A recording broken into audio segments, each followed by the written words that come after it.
raxiim waa xarunta aqoonta dhaqanka iyo sayniska ee loo soo gaabiyo carro edeg. waxaad kala socon kartaa dhammaan social mediaha sida u dhanyahay gaar ahaan youtube-ka, facebooka, twitterka iyo instagram-ka.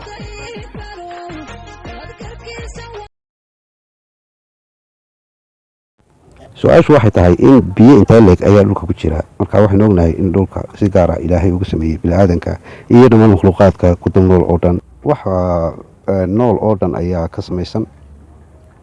sidaa daraaddeed dhulka boqolkiiba 70 ayaa ah biyo. 96.5 waxa weeyaan biyaha badda. inta badanna waxay ka kooban tahay curyaha la yidhaahdo sodium chloride oo ah tan cuntada aynu ku isticmaalno aynu ku darsanno. sidaa daraaddeed qiyaas ah 3.5% ayaa ah biyaha. qiyaas ah boqolkiiba 68 ayaa ah biyaha macaan baraf. in ruuxu ka mid ihina waxa weeyaan biyaha dhulka hoostiisa ku jira. boqolkiiba 2 waxa weeyaan laagaha.